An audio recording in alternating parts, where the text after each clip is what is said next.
હાઉસીસના રિપોર્ટ્સમાં ઘણી બધી અપડેટ્સ છે, એના પર માહિતી લઈ લઈએ આપણે. તૃપ્તિ આપણી સાથે ફરી જોડાઈ ગયા છે. ગુડ મોર્નિંગ અગેન તૃપ્તિ. કયા સ્ટોક્સ છે આજે બ્રોકરેજ હાઉસીસના રડાર પર? ચાંદી, જેવી રીતે તમે કહ્યું લાંબુ લિસ્ટ છે, ડેફિનેટલી મારી પાસે લાંબુ લિસ્ટ છે, પણ હું શોર્ટમાં પતાવવાની કોશિશ કરીશ. ખાસ કરીને શરૂઆત આપણે એસબીઆઈ લાઈફથી કરશું.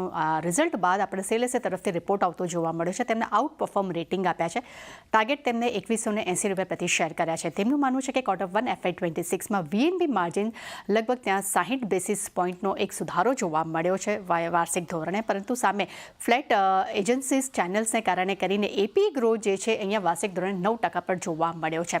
ત્યારબાદ નજર કરશું કોફોર્સ પર. ત્યાં પણ પરિણામ બાદ આપણને બર્નસ્ટેન્ડનો રિપોર્ટ આવતો જોવા મળ્યો છે. નો ડાઉટ આ કાઉન્ટર ખરાબ પ્રદર્શન ગઈકાલે દેખાડ્યું હતું, પરંતુ બ્રોકરેજ રિપોર્ટ પોઝિટિવ દેખાડી રહ્યા છે. આઉટ પરફોર્મ રેટિંગ છે. ટાર્ગેટ 2038 રૂપિયા પ્રતિ શેર તેમને આપ્યા છે. તેમનું માનવું છે કે અમેરિકા અને ટ્રાવેલ્સના નેતૃત્વમાં ખાસ કરીને Q1ની આવક ક્યુ ધોરણે 8% વધી છે, પરંતુ માર્જિન જે છે ત્યાં એટલે કે એપિટ માર્જિન લગભગ 50 બેસિસ પોઈન્ટ ઘટતા જોવા મળ્યા છે, પરંતુ સામે FY26માં મેનેજમેન્ટને 14% માર્જિનની અપેક્ષા છે. ત્યારબાદ નજર કરશું એસીસી પર. જેફરસ તરફથી બાય રેટિંગનો રિપોર્ટ આપણી સમક્ષ આવતો જોવા મળ્યો છે.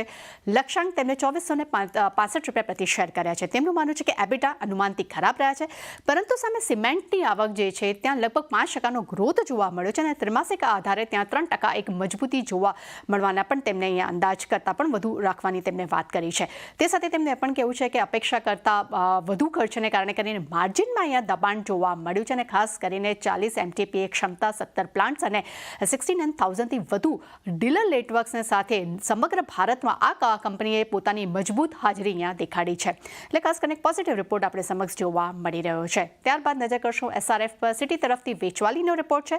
લક્ષ્યાંક 2725 રૂપિયા પ્રતિ શેર કર્યા છે. તેમનું માનવું છે કે કેમિકલ્સ અને પેકેજિંગ એપિટના સપોર્ટથી Q1માં એબિટા જે છે તે 11% રહ્યા છે, પરંતુ સામે આવક જે છે તે ક્યુ ધોરણે 12% ઘટી છે, અને ડિપોઝિટ છે તે વાર્ષિક ધોરણે 10% પર જોવા મળ્યા છે.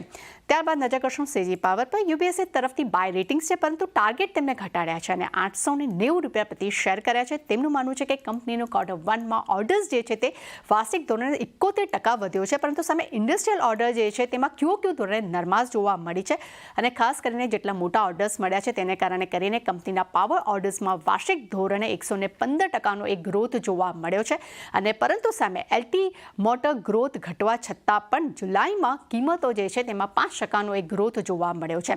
ત્યારબાદ નજર કરશું સિન્જિન પર. ગોલ્ડમેન સેક્સ તરફથી બાય રેટિંગ્સનો રિપોર્ટ છે. ટાર્ગેટ તેમને 775 રૂપિયા પ્રતિ શેર કર્યા છે. તેમનું માનવું છે કે Q1માં સેલ્સ અનુમાન મુજબ રહ્યા છે 11% પર વાર્ષિક ધોરણે નંબર્સ જોવા મળ્યા છે. ખાસ કરીને ઊંચા CRO સેલ્સ અને ઓપરેટિંગ લિવરેજને કારણે એડજસ્ટેબલ એબિટા માર્જિન જે છે તે 23.6% અહીંયા સુધરતા જોવા મળ્યા છે.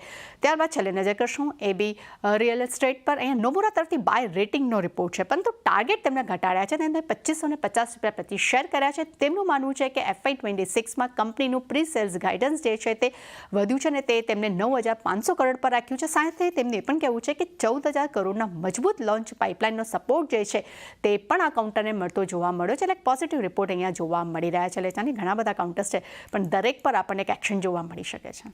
જી, તો આ બધા પર આજે ફોકસ રહેશે. તૃપ્તિ, આભાર આપનો બધા સ્ટોક્સ પર માહિતી માટે. મીરા, એસેટ